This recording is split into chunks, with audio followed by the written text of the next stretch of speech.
Hello students, आज का हमारा टॉपिक है हिस्ट्री का पार्ट 7 और इसमें हम करेंगे वैदिक कल्चर। वैदिक कल्चर में भी ये पार्ट 3 है। वैदिक कल्चर पार्ट 1 में ये बताया गया था कि आर्य कहाँ से आए, उसके बारे में अलग अलग क्या क्या इतिहासकारों के मत है। जो वैदिक कल्चर का पार्ट 2 था उसमें हमने श्रुति के बारे में कहा था।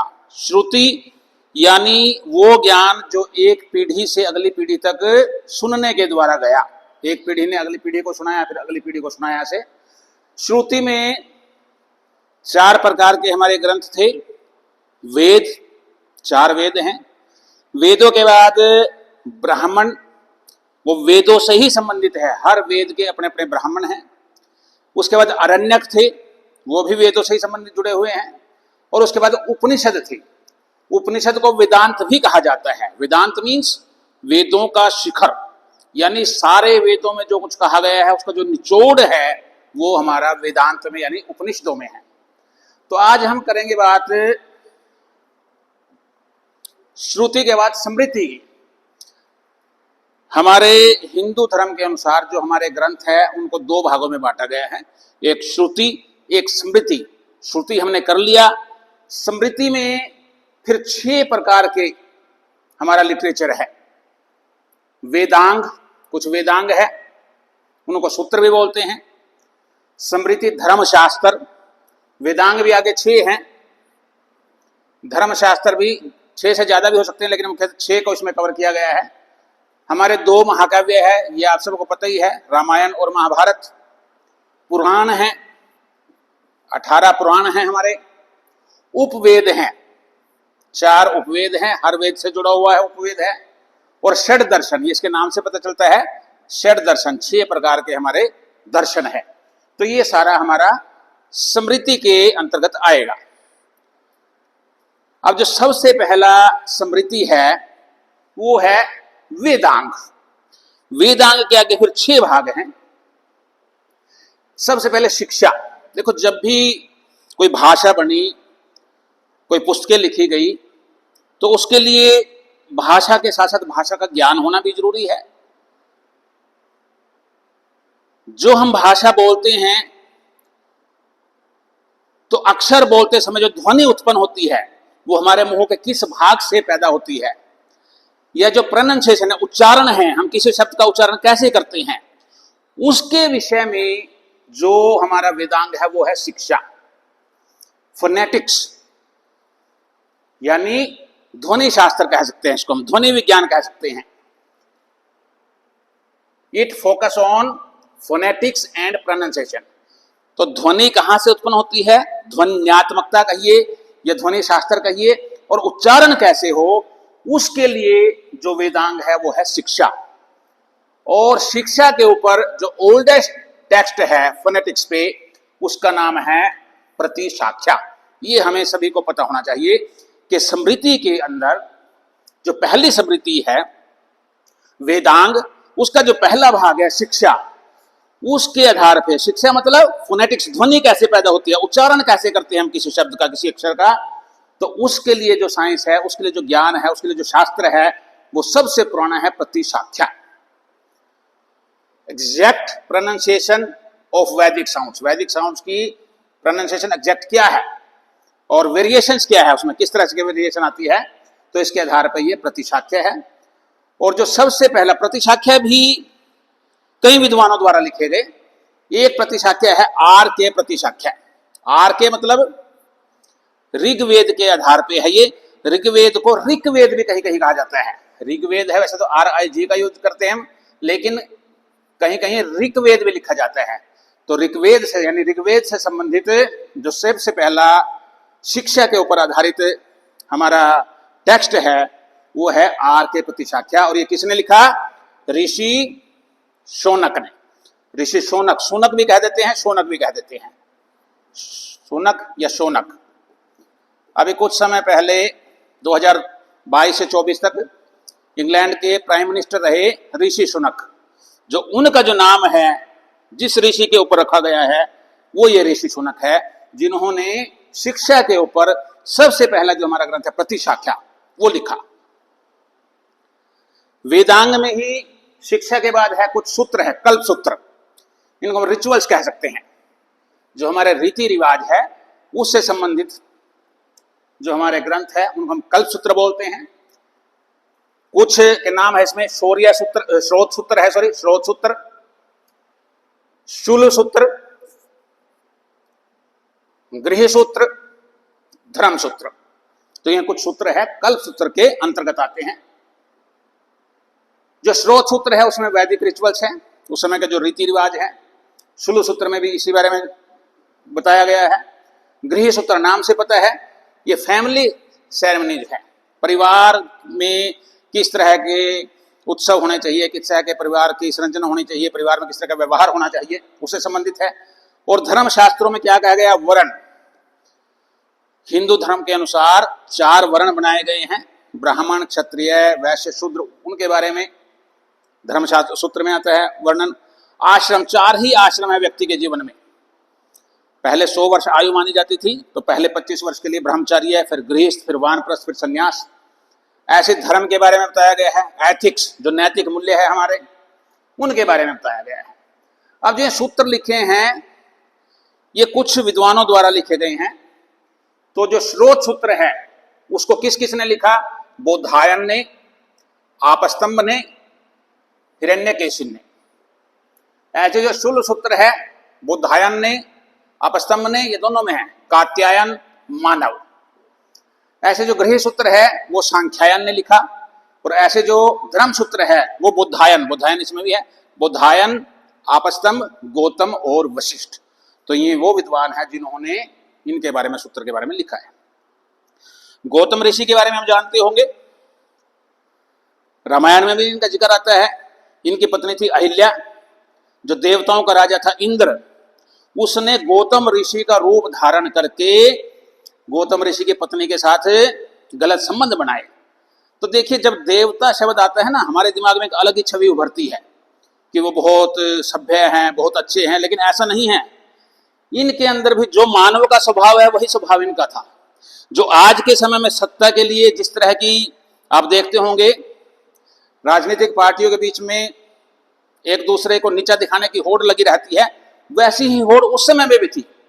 तो सभी देवता कोई आदर के योग्य है ऐसा भी नहीं है। वशिष्ठ जी, ये पता ही है, दशरथ के दरबार में थे, रामचंद्र लक्ष्मण इनके गुरु थे।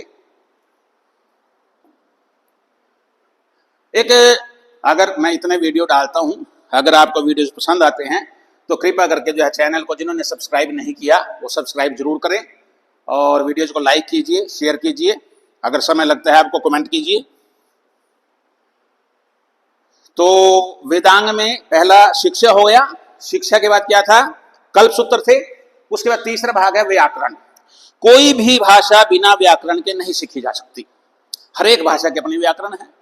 तो संस्कृत की जो सबसे पुरानी व्याकरण है, oldest grammar of the world, उसका नाम है अष्टाध्यायी, और इसके लेखक कौन थे, पाणिनि। अष्टाध्यायी सबसे पुरानी संस्कृत की व्याकरण है। पाणिनि के बारे में भी मैंने एक वीडियो भी बनाया हुआ है, संक्षेप में थोड़ा सा बता देता हूं। जब ये बच्चे थे, आश्रम में पढ़ते थे, एक समय इनका ध्यान पढ़ाई की तरफ नहीं था, तो इनके गुरु ने इनको बुलाकर कहा कि अपना हाथ दिखाओ। इन्होंने हाथ दिखाया तो पाणिनि के गुरु ने कहा कि तुम्हारा दोष नहीं है बेटा कि जो तुम्हारा ध्यान पढ़ाई में नहीं है, वास्तव में तुम्हारे हाथ में पढ़ाई की रेखा ही नहीं है। तो पाणिनि बच्चा था, फिर भी उसने पूछा कि गुरुजी अगर रेखा होती तो कहाँ होनी चाहिए थी। गुरुजी ने बता दिया कि यहाँ एक रेखा होनी चाहिए थी। तो पाणिनि उस समय गुरुकुल में ही व्यवस्था होती थी रसोई घर की, रसोई घर में जाके चाकू से जहाँ रेखा थी गुरुजी के अनुसार काट के अपने हाथ में रेखा बना ली और कहा कि गुरुजी अब तो मैं पढ़ सकता हूँ। देखिए कितनी बड़ी बात थी। फिर ये संस्कृत के बहुत बड़े, सबसे बड़े विद्वान बने, सबसे पहले व्याकरण इन्होंने लिखी। तो इनके जीवन से हम सीख सकते हैं कि कर्म जरूरी है, कर्म से हम अपने भाग्य को भी बदल सकते हैं। व्याकरण के बाद जो चौथा पाठ है वेदांग में, है निरुक्त, एटिमोलॉजी। एटिमोलॉजी मतलब व्युत्पत्ति शास्त्र।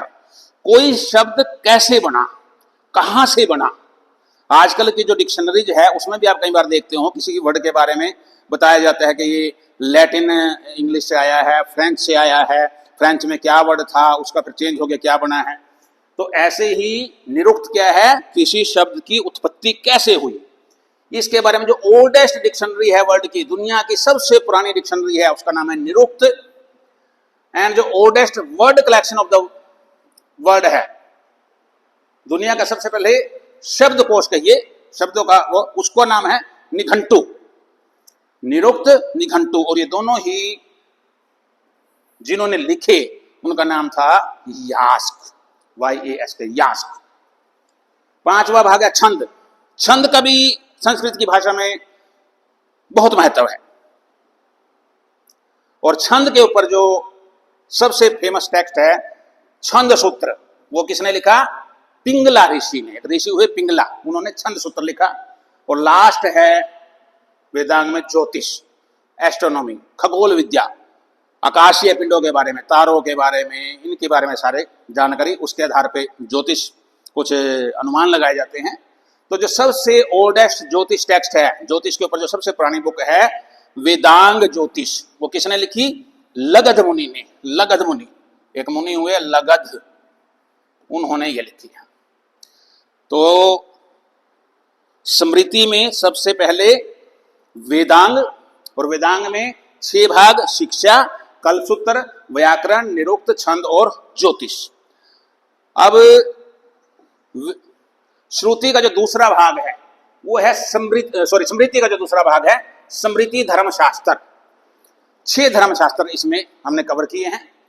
जो सबसे मुख्य धर्मशास्त्र है वो मनुस्मृति है, और ये बड़ा विवादास्पद भी है। जब जब मनुस्मृति का नाम आता है तो विवाद भी होते हैं। इसी को मानव धर्मशास्त्र भी कहा गया है, मनुस्मृति को।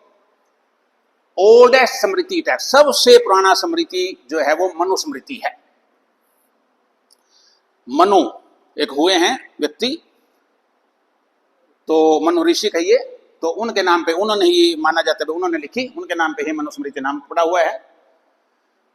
इसके जो कमेंटेटर्स थे जिन्होंने मनुस्मृति की व्याख्या की वो थे मेघातिथि और कुल्लुक भट्ट। इन्होंने मनुस्मृति को आगे व्याख्या की। उसकी क्या कहा गया है मनुस्मृति में, आश्रम की बात कही गई है, जो भी पहले बताए थे मैंने 4 प्रकार के आश्रम हैं। ड्यूटीज इन डिफरेंट स्टेजेस, मनुष्य के जीवन में अलग अलग जो अवस्थाएं हैं उनमें उनका क्या क्या कर्तव्य होना चाहिए। सोशल कंडक्ट, हमारा सामाजिक आचरण कैसा होना चाहिए। फैमिली लाइफ, पारिवारिक जीवन। मैरिज, विवाह से संबंधित। टैक्सेशन, उस समय भी जो टैक्स थे, टैक्स की व्यवस्था कैसी होनी चाहिए। और वर्ण सिस्टम, ये सबसे विवादास्पद टॉपिक है मनुस्मृति का। जो वर्ण बनाए गए हैं, ब्राह्मण, क्षत्रिय, वैश्य और शूद्र, तो कहा जाता है कि पहले ये कर्म के अनुसार थे, लेकिन अधिकांशतः जन्म के अनुसार ही फिर माने। आज भी हम चलन में देखते हैं कि जन्म के अनुसार ही माने जाते हैं। ब्राह्मण के परिवार में पैदा हुआ बच्चा वही ब्राह्मण है, चाहे उसको कुछ भी ना आता हो। अगर हम कर्म के अनुसार माने तो BR अम्बेडकर जी अपने समय में क्या, आज तक के जितने भी मैं समझता हूं नेता हुए होंगे, उन सब में सबसे पढ़े लिखे व्यक्ति थे। तो जब वो इतने पढ़े लिखे थे तो कर्म के अनुसार तो उनकी गिनती ब्राह्मणों में होनी चाहिए, लेकिन ऐसा व्यवहार में नहीं है। इसलिए मनुस्मृति बड़ा एक विवादित धर्म ग्रंथ है। दूसरा है याज्ञवल्क्य स्मृति। याज्ञवल्क्य स्मृति के 3 भाग है, आचार, व्यवहार, प्रायश्चित। पहले भाग में आचरण हमारा कैसा होना चाहिए, फिर व्यवहार कैसा होना चाहिए, फिर प्रायश्चित का मतलब अगर हम कुछ गलत काम करते हैं तो उनकी क्या सजा होती है, तो वो इसमें वर्णन किया गया है। Major source of Hindu law during British period, जब अंग्रेजों का शासन था भारत में, तो अंग्रेज जब हिंदू लोगों को उनके क्राइम के अनुसार सजा देते थे, तो उस समय 2 सबसे जो महत्वपूर्ण पुस्तकें थी वो थी मनुस्मृति और याज्ञवल्क्य स्मृति। इन दोनों के आधार पर ही वो किसी भी केस की सुनवाई किया करते थे। तो याज्ञवल्क्य स्मृति के जो कमेंटेटर्स हैं जिन्होंने व्याख्या की है, जीमुतवाहन, विज्ञानेश्वर, अपरार्का। जीमुतवाहन ने लिखा दाय भाग, इसमें प्रिंसिपल ऑफ सक्सेशन की बात कही गई है कि माता पिता से बच्चों में संपत्ति का बंटवारा कैसे होता है।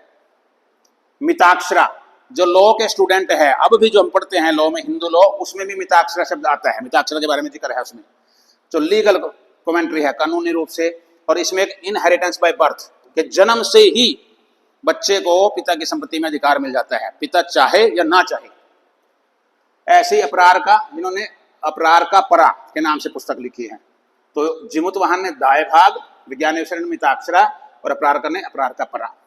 तो ये सारे के सारे जो है हिंदू धर्म में किस तरह के पैतृक संपत्ति से संबंधित कुछ बात हो, किस तरह के हमारे कानून हैं, वो सारा इनमें एथिकल एस्पेक्ट्स जो हमारे नैतिक मूल्य है, उन सारा बातों के इसमें जिक्र है।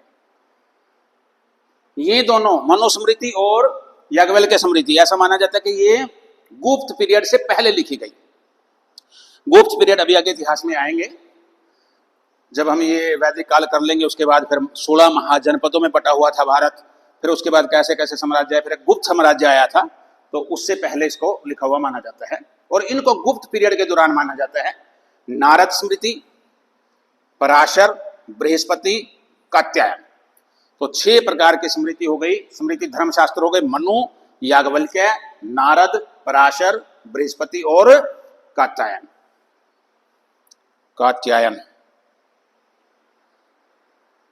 तो अब इसके बाद जो तीसरा भाग है स्मृति का, वो है महाकाव्य, एपिक भी कह सकते हैं। देखो काव्य शब्द लगा हुआ है, काव्य का मतलब ये कविता के रूप में है, महाकाव्य श्लोक के रूप में है। तो 2 हमारे महाकाव्य हुए, रामायण, महाभारत। रामायण किन्होंने लिखा? वाल्मीकि जी ने लिखा। और महाभारत किन्होंने लिखा? व्यास जी ने लिखा। तो अभी रामायण की बात करते हैं। Oldest epic of the world, दुनिया का सबसे पुराना महाकाव्य रामायण। 24,000 इसमें श्लोक हैं, 7 कांड है, कांड मतलब चैप्टर कहिए आप, 7 भाग है अलग अलग। बालकांड, जब भगवान राम लक्ष्मण इनका जन्म हुआ उससे संबंधित है, वो बड़े हो गए। फिर अयोध्या कांड, जब राम को राज तिलक होने वाला था लेकिन परिस्थितियां बदली कि कई ने वर मांगे, उनको वनवास हो गया, इस सारा वर्णन है। अरण्य कांड, जब वो जंगल में चले गए, वनवास में चले गए, वनवास में जाने के बाद किस तरह से सीता का हरण किया गया। किष्किंधा कांड में वो सुग्रीव से मिलते हैं रामचंद्र जी, सुग्रीव और हनुमान से भेंट होती है। युद्ध कांड में युद्ध का वर्णन है राम और रावण के बीच। और उत्तर कांड में बाद में जो राम रावण युद्ध खत्म होने के बाद लव कुश का जन्म कैसे होता है, तो वो सारा इस तरह के रामायण में 7 भाग हैं। अब जो दूसरा महाकाव्य है वो महाभारत, वेद व्यास जी ने लिखा। Longest epic of the world, पिछला क्या था? ओल्डेस्ट एपिक, सबसे पुराना महाकाव्य रामायण, सबसे लंबा महाकाव्य दुनिया का महाभारत। सबसे पुराना महाकाव्य रामायण, सबसे लंबा महाकाव्य महाभारत। टोटल श्लोक 1 लाख। चैप्टर इसमें या बुक्स कहिए या पार्ट्स कहिए, पर्व बोलते हैं, 18 पर्व है। मुख्यतः क्या है इसमें? कुरुक्षेत्र के युद्ध का वर्णन है बिटवीन कौरव एंड पांडव, कौरव और पांडवों के बीच में कैसे युद्ध हुआ। लेसन ऑफ भगवत गीता, भगवत गीता का जो संदेश मिला वो सारा महाभारत में है। और जो इसका लॉन्गेस्ट पर्व है, सबसे लंबा बुक है, सबसे लंबा भाग है, वो शांति पर्व है। Bhagavad Gita is extracted from Bhishma Parva, इसी का एक पर्व है, चैप्टर है या बुक कहिए, एक भाग कहिए, भीष्म पर्व, उससे भगवत गीता ली गई है। तो भगवत गीता एक अलग से हमारी पवित्र धार्मिक पुस्तक है, लेकिन वो महाकाव्य नहीं है, वो महाभारत महाकाव्य का ही हिस्सा है। भगवत गीता के आगे फिर 18 चैप्टर है उसके भी, और उसमें 700 श्लोक है। तो ये 2 हमारे महाकाव्य थे। तो स्मृति में वेदांग हो गए, 6 वेदांग थे। 6 वेदांग के बाद धर्मशास्त्र, 6 धर्मशास्त्र की बात की हमने। उसके बाद 2 महाकाव्य। चौथा भाग है पुराण, द ओड, पुराने हैं ये, इसलिए उसी से पुराण शब्द बनाए हैं। हमारे पास टोटल 18 पुराण हैं। अब सबके तो नाम मैंने मेंशन नहीं किए, उनमें तो ध्यान रखना ओल्डेस्ट पुराण, सबसे पुराना पुराण कौन सा है? मत्स्य पुराण।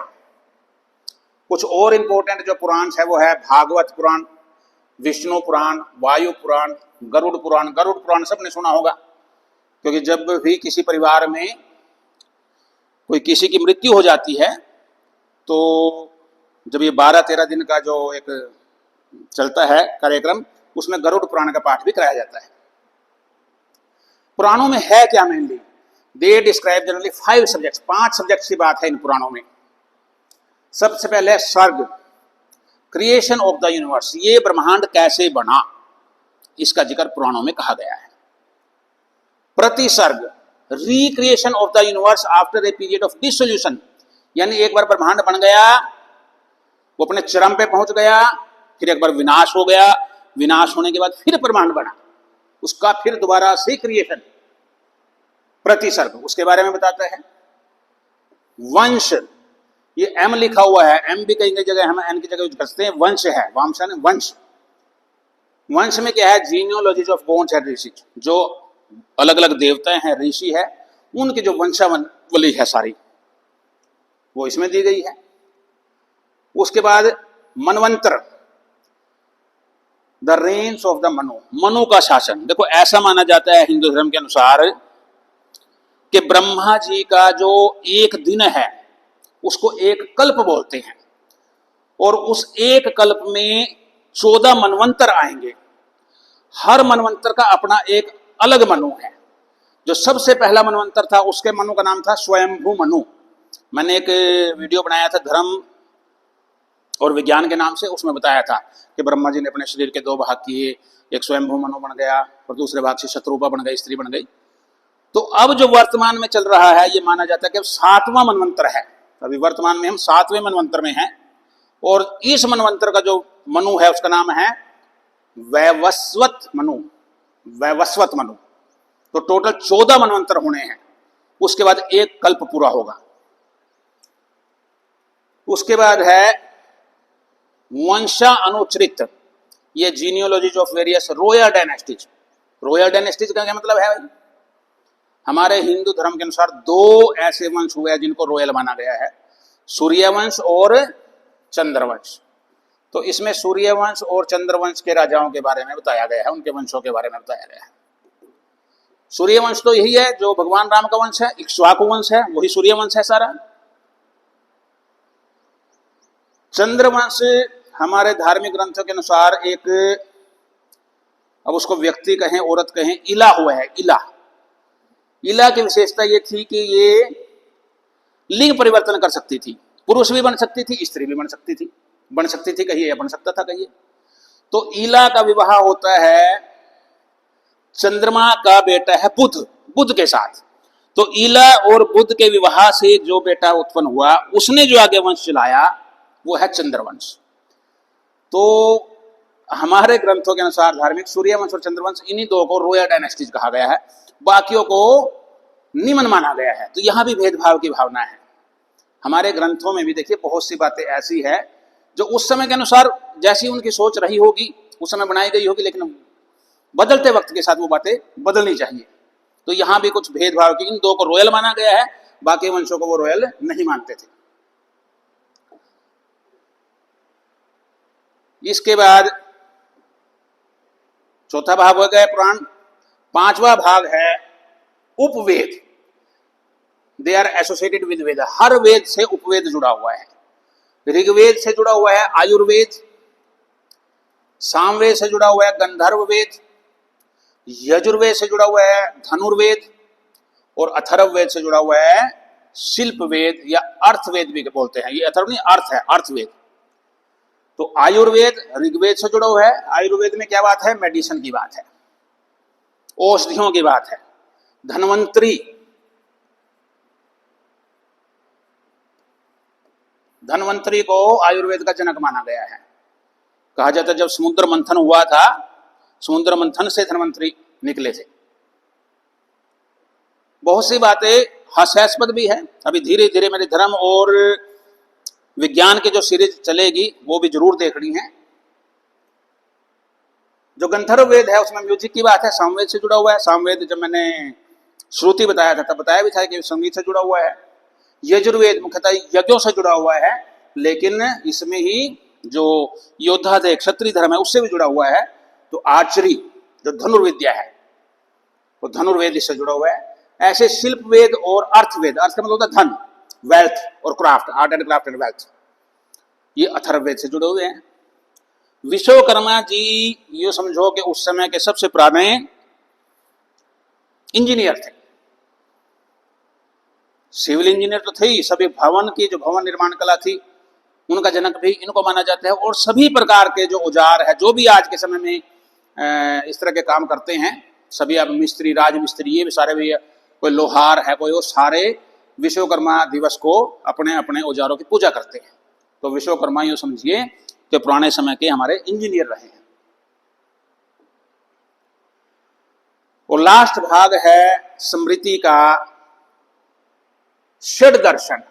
नाम से ही पता चलता है भाई, षड दर्शन, षड का मतलब छह, षट, छह दर्शन है।